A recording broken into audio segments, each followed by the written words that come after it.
Hello, everybody, and thank you for tuning in to the Liberty Report. With us today is Daniel McAdams, our co-host. Daniel, good to see you this morning. Good morning, Dr. Paul. Gloomy Monday today. Yes. Rainy and gloomy. But there's the heat on some people, but we're not going to feel it this week in the weather. We have the breeze.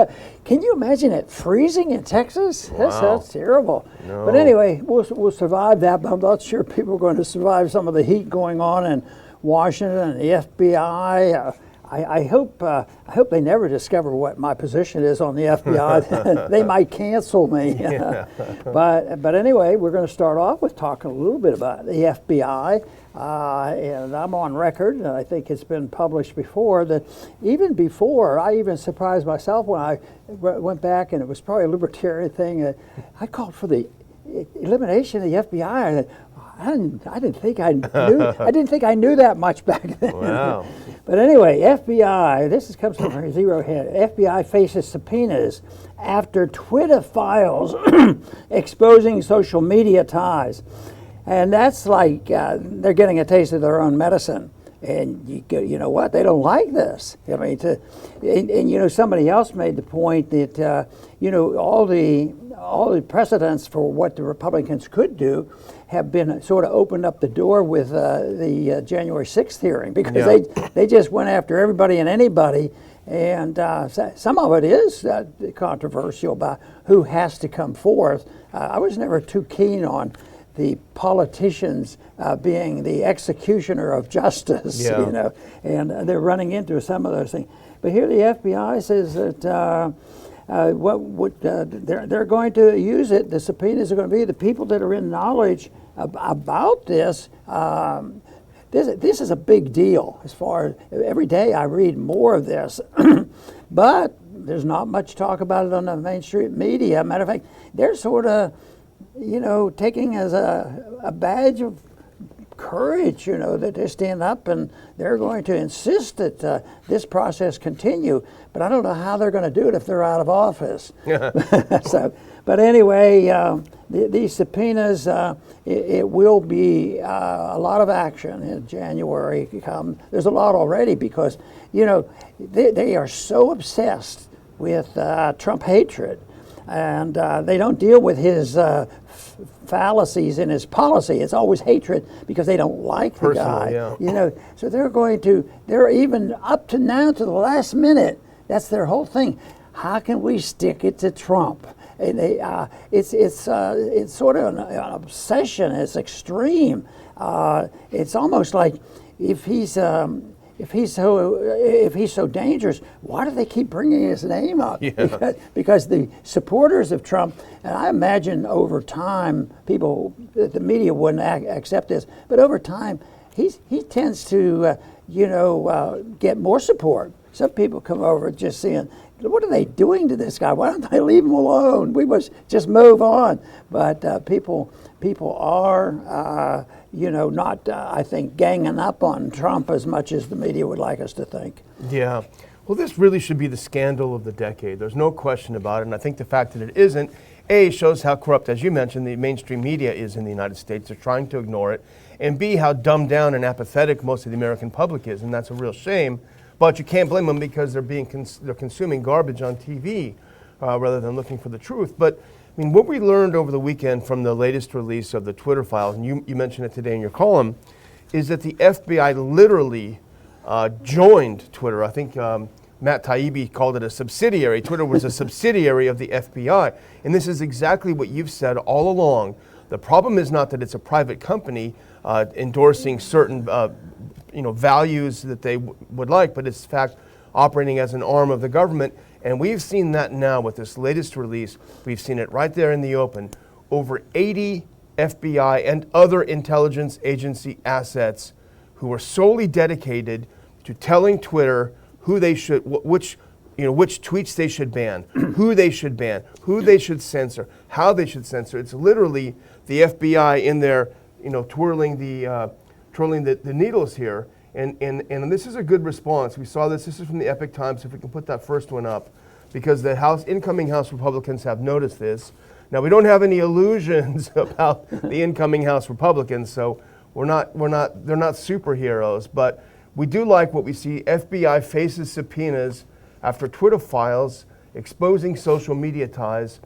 And this is, if you can actually put the next one, this is Mike Turner, who's the incoming House Intelligence Committee chair.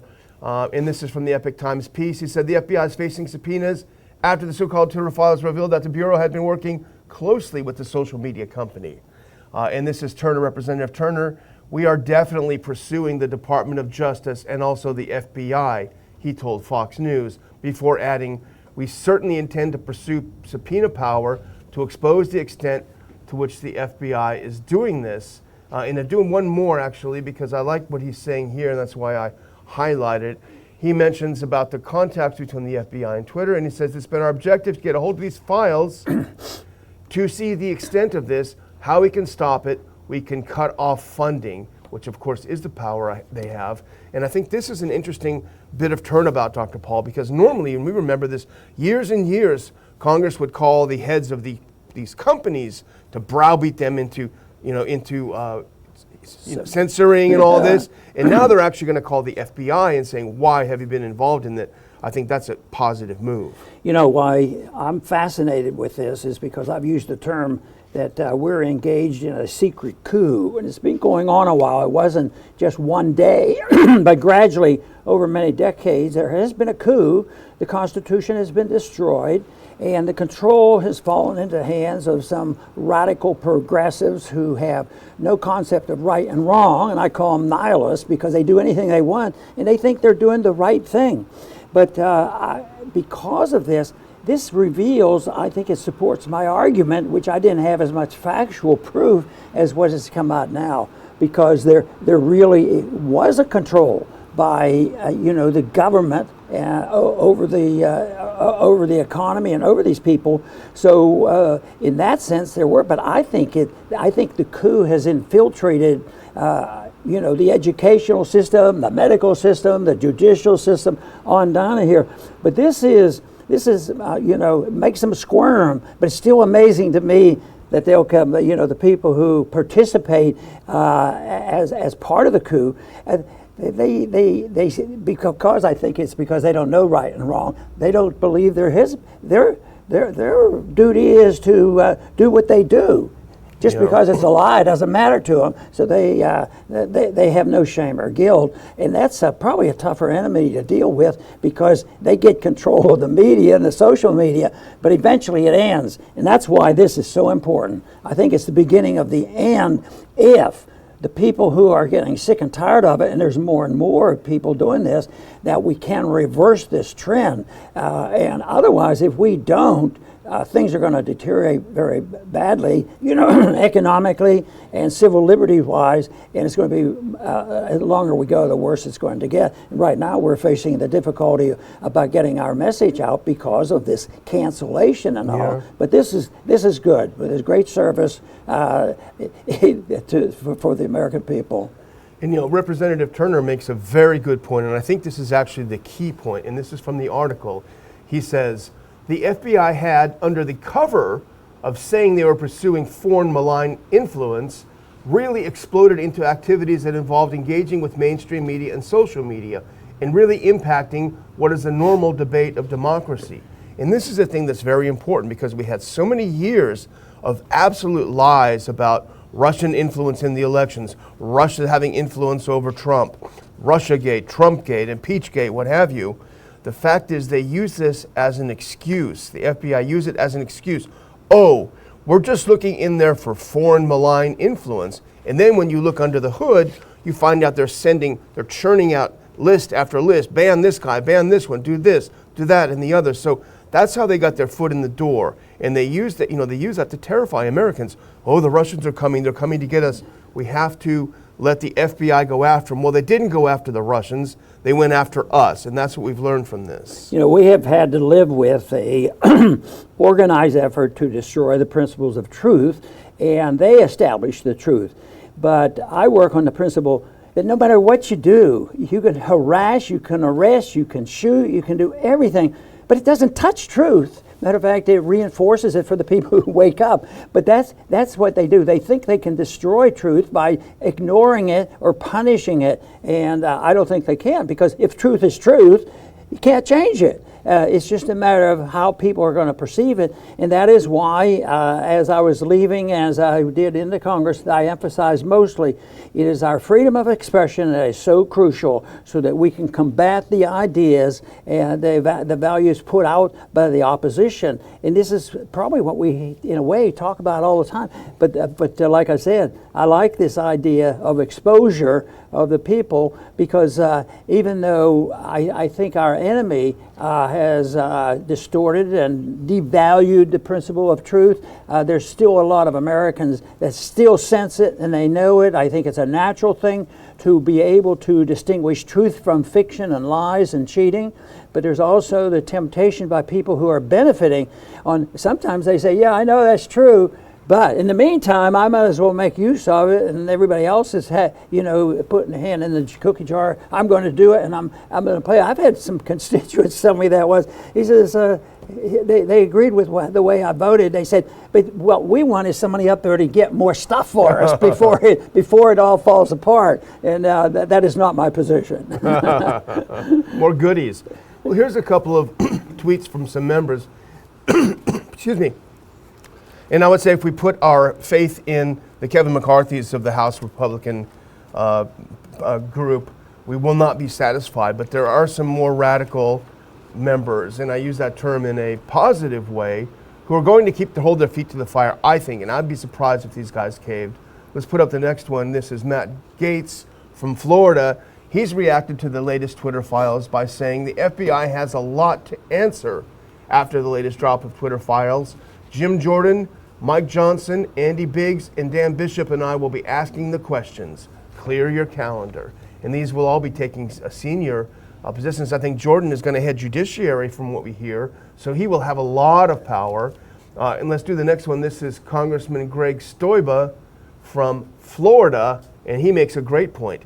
80 FBI agents were colluding with Twitter to police content and moderate American speech. Sounds like communist China to me. Investigations are coming. Very good point. It does. And the last one from Marjorie Taylor Greene, who's been on this from the beginning, she said, and this is something else to talk about, Dr. Paul, now apply what we know they did at Twitter to Facebook and Google and more.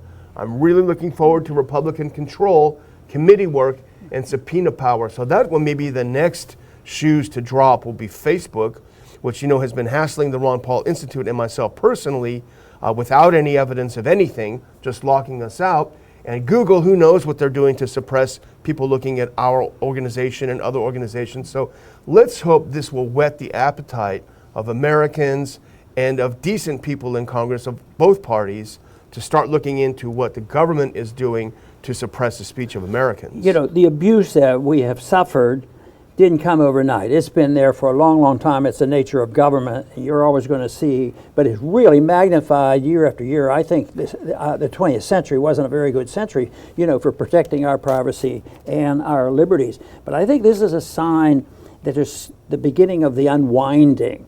All of a sudden they're picking away and say, well, it's just Twitter, or, who knows, maybe they're the only bad guy. Well, the bad guys are the people who believe that evil is good, and that they're doing good, and they can help the people, and even if they get caught, for some reason you never see them say, I should have done that or something like that. But I think this is the beginning, and I think if the Republicans do half of what they pretend they're going to do, there will be an unwinding, and it won't be ended with Twitter come fighting back and getting rid of Musk or something like that, because there's a mountain of dirt out there and it needs clean. But I really think this is the beginning of the unwinding and a reversal to people concentrating on truth and justice rather than the politics of the conventional politics of the last many, many years. So there is reason to say this is certainly a benefit. And like you say, let's just hope a lot of people wake up from this. Well, speaking of a mountain of dirt, that's a good segue, because that reminds me of a certain member of the U.S. House who who himself is a mountain of dirt. If we can put this next one on. I hate to be rude, but Dr. Paul, I can't help myself when it comes to Adam Schiff, a truly horrible person. And this is from Jonathan Turley, one of the best commentators, one of the best holding the line on free speech. He points out, even as the public outrage over censorship at Twitter, government censorship at Twitter, even as it's rising, and you mentioned, I think in your column today, a new poll coming out about how Americans are really mad about this. Even as that's happening, well, good old teenager Adam Schiff, he sent a letter to Facebook demanding that they increase their censorship. Don't back off. You must continue censoring people because they can't be allowed to speak freely. You know, this makes my point that they have no concept or desire of dealing with truth. I mean, their goal is to distort the truth. And then no matter how bad, how many evil things that they do, their political operation is blame the opposition. How could anything be more perfect with a tool in that than the Hillary approach during the campaign? You know, everything they were doing, the Russiagate, was all the real evil was done by them, and they were able to flip around, and they still can do it. They still do it right now. But it amazes me that people will tolerate this for so long, but like I believe that no matter what they do, they can't kill truth. But it can lay dormant for a long time, and that's why our efforts, I believe they're worthwhile, because doing nothing I don't think is worthwhile, but to point out these things and wake people up makes a big difference. And I still love the waking up of the people during COVID. You know, how did things get returned, to a little bit of normalcy? And that's ongoing. You know, they infiltrated all the spots that they were able to influence, government and laws and all. But right now, there's a reversal going on in our school system, our school boards. They're getting elected, and they're doing it in a much more legitimate manner. So let's hope that momentum continues that way. We'll do our best effort to keep it going. Yeah, well, here's the real irony about Adam Schiff. Now, he sent a letter to Nick Clegg, who's, by the way, a failed British politician. But Clegg has got a new gig where he makes a lot more money. He's the president of global affairs of Meta, which is the parent company of Facebook. He and a few other Democratic members of the House sent a letter to Clegg demanding that Facebook continue censoring disinformation. And Turley very, very well points out, put on the next clip, for Schiff to talk about disinformation is pretty disingenuous. And here's Turley. He says, Clegg has given Schiff's telephone number to discuss Facebook's compliance, an ironic contact point for a letter on censoring disinformation. After all, points out Jonathan Turley, Schiff was one of the members of Congress who, before the 2020 presidential election, pushed the false claim that the Hunter Biden laptop was Russian disinformation. And he has been criticized for pushing false narratives on Trump-Russia collusion in the 2016 election. Schiff has previously pressured social media companies to expand the censorship. So this is a guy who is the chief of disinformation and misinformation. He's the chief of lying. He's the chief of making up fake news. And here he's demanding that Facebook get more involved in censoring what he would call fake news, which you and I would call true news. Now, I'm getting some information here. It's also from Jonathan's article, and he's going to be quoting a very famous person that knows all the answer to this, and her name is Senator Elizabeth Warren. Oh. She's a source of, truth and all this kind of stuff. Okay, he goes, others, like, and they're talking about who should penalize and direct, who should be spied on. Like others, like Senator Elizabeth Warren, Democrat, have called on social media companies to use enlightened algorithm. Oh, I didn't know. I never really learned that. I didn't learn it in Sunday school about the enlightened and all algorithms in order to know what was right and wrong. There were other ways to learn right and wrong. Okay, the algorithms to protect the people from their own bad choices. Can you imagine that? Wouldn't that be a miracle? I mean, just think if everybody in this world all of a sudden wasn't allowed to make a bad choice, then you also wouldn't have any choices, so they would be all dictated to it. He says, after all, as President Joe Biden asked, without censorship and wise as editors, how do the people know the truth? And they do this so seriously. That's what we're up against. Yeah. But this is stupid too. If we can't win over this or something, that's why I always wondered why we don't do better on defending the free market economy, because it's so wonderful. It works. The evidence is overpowering. And I put some of the blame it on us who deliver the message of freedom and free markets and sound money, because it should go pretty easily because it's a lot of common sense. But here Biden has it. How else, if they don't do it, how else are you going to know? And he used the word, how will anybody know the truth if you don't go to the government? Oh, and every truth that Senator Warren has pushed has been exposed as a lie, from Russiagate to COVID and beyond. Everything has been exposed as a lie. So it's, I think it's an insult to our intelligence. But I'm going to, before we move on, Dr. Paul, I'm going to again remind our viewers of the sponsor of our program, and that is 4patriots.com. Great American company. They provide the ability to take care of your family and ensure a healthy food supply in case of any kind of disasters, or even in case of bad weather, which we're getting right here in Lake Jackson. The great thing about 4patriots.com is an American company. They give jobs to Americans, and they also help our veterans with their profits. You can get a 3-month supply of delicious food that will keep for 25 years. You don't have to eat it up. This is not like the old stuff you put away. This is good gourmet food that you can survive on. You enter RON for your 10% discount. Enter RON, 10% discount. And not only food, generators, survival bundle, everything you need to survive.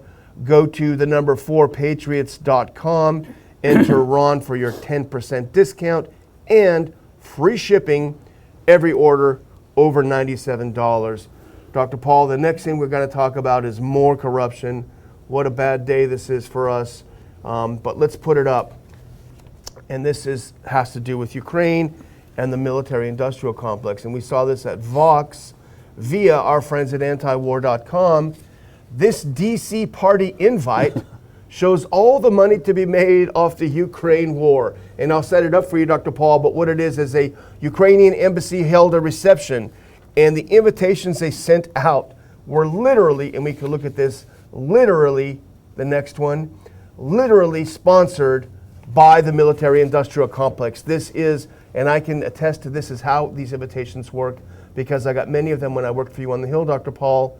But on the bottom, I've never seen this. Sponsored by Northrop Grumman, Raytheon Technologies, Lockheed Martin. It reminds me of the movie Idiocracy, but unfortunately, it's real. I like the word corporatism, because sometimes people use socialism and fascism carelessly, and everybody has a definition for it. But corporatism, I think, is more descriptive, and I think even Mussolini liked that term. Yeah. So it is the combination of business and government. And I was just thinking here that this little party they were having is the epitome of corporatism. Yeah. It's big business coming together with government people and playing that game.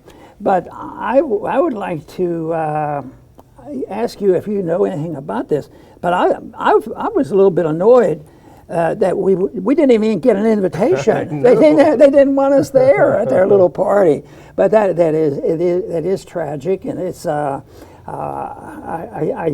just think that people can catch on to it. This is the opening that I've had for so long, but it's not as strong as it used to be.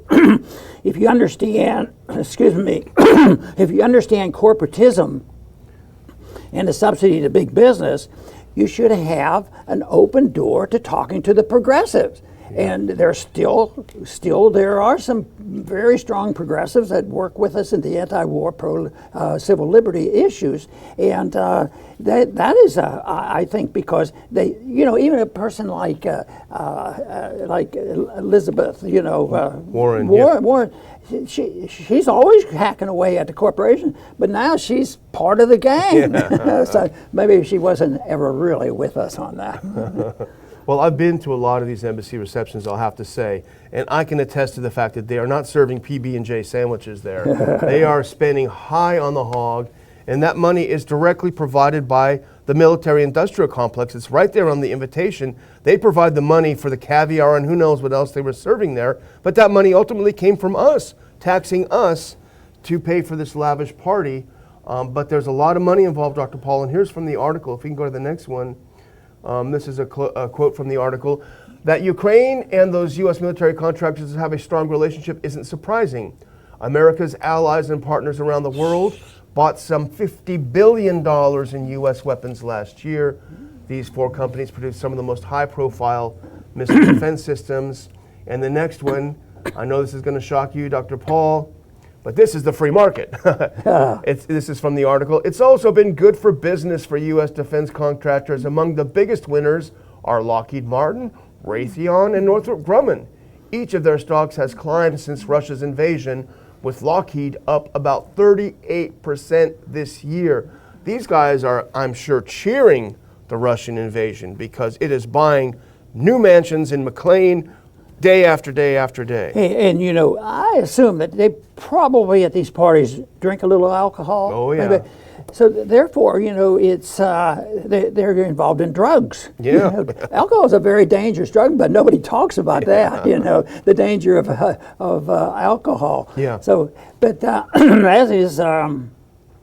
is something that will not change because that's typical of what you should expect for the type of system we have now, unless we take a few more suggestions and review and not think they're ancient rules, the setup that we were given by the Constitution, which is, I would not try to declare it was a perfect institution, but I would argue that it was the best or one of the very best guides for the way government should treat the people. And the one thing that people tend to forget about that arrangement is it's federal. It's federal.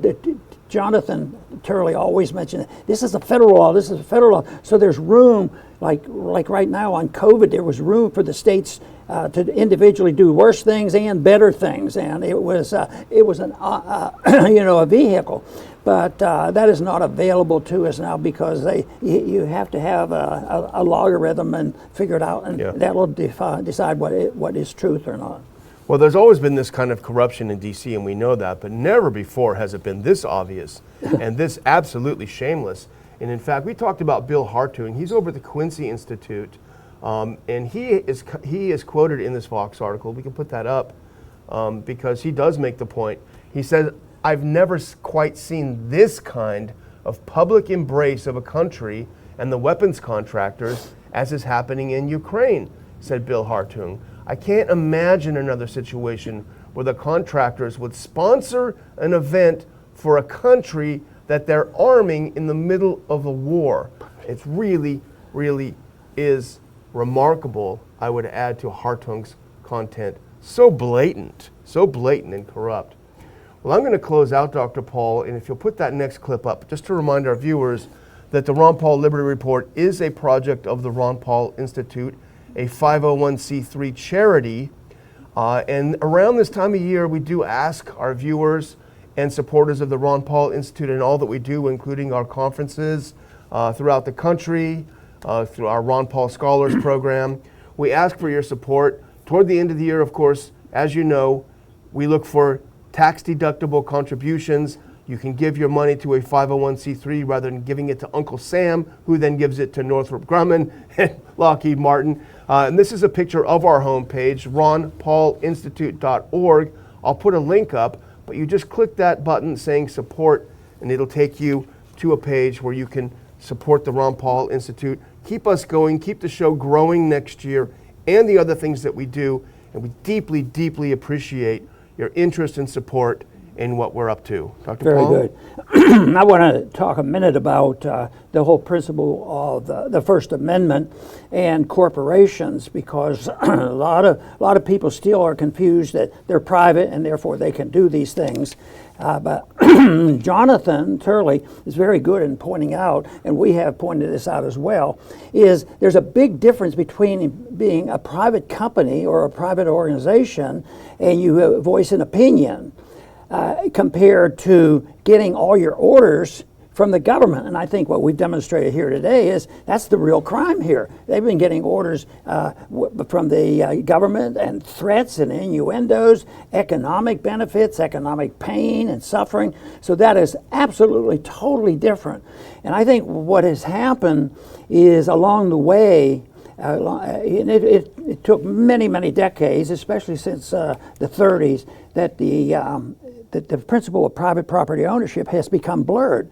Most people realize that there's a so-called separation of church and state, that if you have a church and you're teaching a certain religion, that nobody has a right to walk into your church and say, I want equal time, get away, I got to give my speech. Everybody knows that's wrong. But the whole thing is we have blurred what private property is. There was a time when most schools were private. You know, our early universities, they were private universities.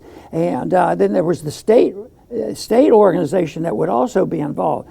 But I think the owner, it makes the big difference. The owner can do that, and if it goes too far, it's a fraud and libel, and and there's ways to combat it. But we don't have the property is now equally owned when you share ownership with the government, and if you don't have ownership, you have control, which is probably even worse than ownership because you don't know where you stand, and they own everything. It's sort of like, well, we own our income. No, you don't. The government owns 100% of it, and they give you permission on how much you're allowed to keep for yourself. So ownership and private property is very important. Believe me, if people would accept that principle, we could go a long way in sorting this out. Who can say what, and algorithms is not going to be a substitute, for the whole principle of finding out what truth is. Truth cannot be destroyed just by a bunch of hoodlums coming in and saying, this is not true, that's terrible, because they don't even believe in it. And I just don't consider those concepts that complicated. That's why, on the bottom line, I work very hard at being optimistic, because it's a horrible mess that we've allowed ourselves to get into, whether it's the national debt, the ruination of our monetary system, a foreign policy that has made us commit to maintaining an empire around the world. I mean, and what they've done to the medical system. How could that be easily solved? It can be. Understanding the principles of personal liberties, having a very, very limited government, and one of my suggestions has been that if you get a little bit annoyed what the FBI was doing to us, maybe, my suggestion is, why don't we just get rid of the FBI and see what happens then? I don't think will be less safe. I'll tell you, I don't think that for a minute. I want to thank everybody for tuning in today to the Liberty Report. Please come back soon.